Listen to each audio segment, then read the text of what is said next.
राधा वल्लभ श्री हरिवंश। आज इस वीडियो के माध्यम से मैं जिस सत्य घटना को यहाँ प्रस्तुत करने जा रही हूँ, यह घटना पंडित श्री मंगल जी उद्धव जी शास्त्री द्वारा कल्याण पत्रिका के वर्ष 43 में प्रकाशित की जा चुकी है। इसका शीर्षक है 7 दिन का मेहमान। उज्जैनी में नागदत्त सेठ का नाम देश विख्यात था। नाम के साथ दाम एवं व्यापार का काम भी दिनों दिन बढ़ रहा था। श्रीमानता के 3 चरण नाम, दाम एवं काम की वृद्धि होने पर भी चौथे चरण धाम की कमी उन्हें बेचैन बना रही थी। वैसे तो उनके रहने का मकान बहुत अच्छा था, पर उसे महल नहीं कहा जा सकता था। अभी अभी नगरपति ने एक सुंदर महालय बनवाया था। नागदत्त सेठ उनसे किस बात में कम थे जो एक विशाल महल ना बनाए। इस कार्य के लिए उन्होंने जयपुर के ख्यातनामा शिल्पियों को बुलवाकर अच्छे से अच्छा महल बनवाया। अब केवल उसमें रंग का काम ही बाकी था। चित्रकाम के लिए भी देश के कुशल चित्रकार बुलाए गए थे। रंग, रौनक एवं चित्रकारी की काम चल रहा था। प्रातःकाल का समय था। स्वयं नागदत्त चित्रकारों को सूचना दे रहे थे। चित्रकार देखना, नगरपति का महल इसके सामने तुच्छ सा लगे, ऐसी बढ़िया चित्रकला का काम करना। चाहे जितना धन लग जाए, इसकी चिंता नहीं है, किंतु 7 पीढ़ियों तक रंग तथा चित्र ताजे बने रहें, ऐसा काम करना है। नागदत्त आगे बोल ही रहे थे कि उसी मार्ग से मंद मंद हंसते हुए एक मुनिराज निकले तथा उनको देखकर नागदत्त ने अपनी बात पूरी किए बिना ही मुनिराज का वंदन किया। मुनिराज अपने हाथ से आशीर्वाद देते हुए नागदत्त की ओर देखकर मुस्कुराने लगे। मुनिराज अपूर्व ज्ञानी थे। भिक्षा लेने के लिए ही वे बाहर निकलते थे, अन्यथा एक ही एकांत में बैठकर जप ध्यान में मग्न रहते थे। ऐसे पहुँचे हुए मुनि आशीर्वाद देते देते हंसे क्यों? नागदत्त को इस बात पर आश्चर्य हुआ। मुनि के जाने के बाद सेठ अपने घर आए। मार्ग में चलते चलते भी नागदत्त के मन में यही विचार आ रहा था कि ऐसे प्रौढ़ मुनि मुझे देखकर हंसने क्यों लगे। महल के निर्माण में कोई त्रुटि रह गई होगी या चित्रकला में कोई कसर होगी। विचार करते करते नागदत्त सेठ घर पहुँचे। भोजन परोसती हुई नागदत्त की पत्नी कह रही थी, मजदूर लोग काम करते हैं, महल भी अब प्रायः पूरा बन चुका है, फिर भी आप वहीं खड़े रहकर इतने समय क्यों बिगाड़ते हैं? आपको अपने स्वास्थ्य की भी चिंता नहीं। भोजन का समय बीत जाने पर भी आपको स्मरण नहीं रहता। आपकी उपस्थिति में ही काम चलता हो, ऐसा तो नहीं है। तुम चिंता ना करो, भोजन करते करते नागदत्त ने उत्तर दिया। अब तो नाव किनारे लग चुकी है, सिर्फ रंग रोगन और कुछ कलात्मक चित्रों का काम ही बाकी है। तुम नहीं जानती कि आज के मजदूर लोग देख रेख के बिना पूरा काम नहीं करते हैं। सुनकर पत्नी मौन रह गई। थोड़ी देर के बाद नागदत्त ने भोजन करते करते कहा, 7वीं मंजिल पर कलात्मक चंदन का झूला बन चुका है, सोने के कड़े भी तैयार हैं। उसी प्रकार हमारे प्यारे मुन्ने के लिए एक पालना बनाने का भी ऑर्डर दे दिया है, वह भी सोने चांदी का नक्काशीदार बनेगा। मैं भी गृह प्रवेश के मुहूर्त की घड़ियां गिन रही हूँ। सेठ की पत्नी ने कहा, रसोई तो अच्छी बनी है ना? मैं तो दुविधा में पड़ गया हूँ। भोजन करते करते नागदत्त बोले, ये पूड़ियाँ, कचौरी, पकौड़ियाँ, यह स्वादिष्ट श्रीखंड, इनकी प्रशंसा प्रथम करूँ या गुलाब के फूल जैसे अपने मुन्ने की? आप भोजन कर रहे हैं और यह तो देख रहा है। मुन्ने को सेठ की गोद में देती हुई पत्नी बोली, इसे भी 2 ग्रास खिला दीजिए ना। सेठ ने 2 वर्ष के मुन्ने को अपनी गोदी में बैठाया और खीर पूड़ी का एक छोटा सा ग्रास उस नन्हे मुन्ने को खिलाना आरंभ किया। संयोगवश उसी समय बच्चे ने लघु शंका कर दी। थोड़े छींटे भोजन की थाली में भी पड़ गए। लो संभालो अपने लाल को, पत्नी की गोद में बच्चे को रखते हुए सेठ ने कहा। इसने तो मेरी धोती और थाली को भी बिगाड़ दिया। तो इसमें क्या हुआ? हंसते हुए पत्नी ने उत्तर दिया, बच्चा ही तो है, उसमें समझ थोड़े ही है।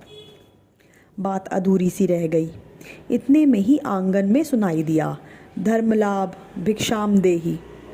सेठ ने भोजन करते करते मुनिराज को वंदन किया।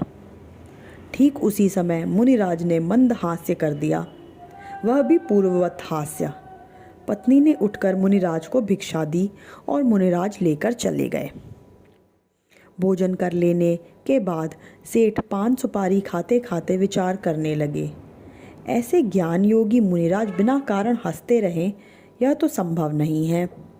एकांत में जाकर उनसे इस हंसी का कारण पूछना चाहिए।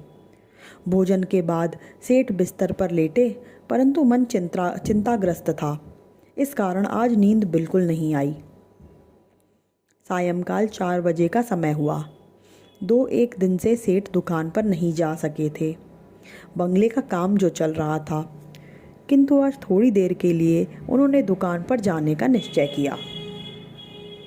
सेठ नागदत्त की दुकान मध्य बाजार में थी।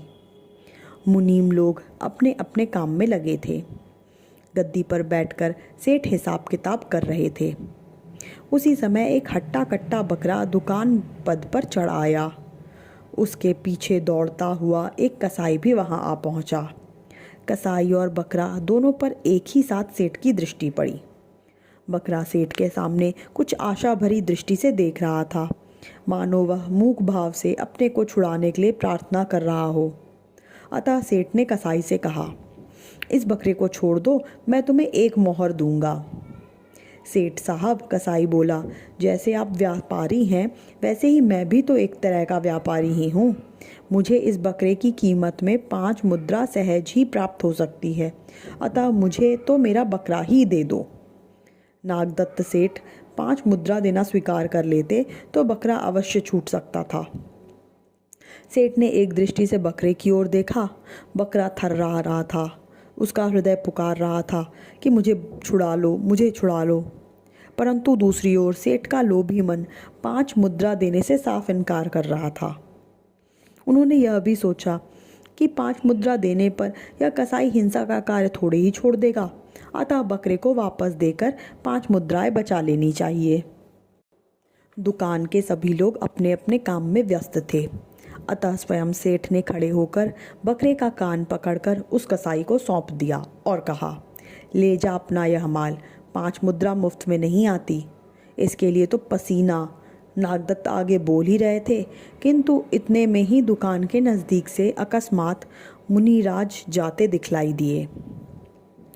मुनिराज को देखकर नागदत्त ने वंदन किया। आशीर्वाद देते हुए मुनिराज फिर मुस्कुरा दिए। अब तो नागदत्त से रहा ना गया।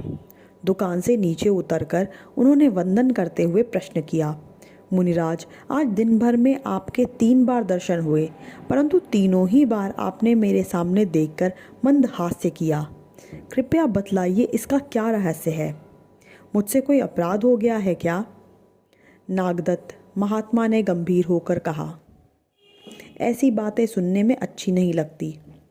प्रभुपद के पथिकों के लिए यह उचित भी नहीं है कि ऐसी बातों में जानबूझकर प्रवेश करें।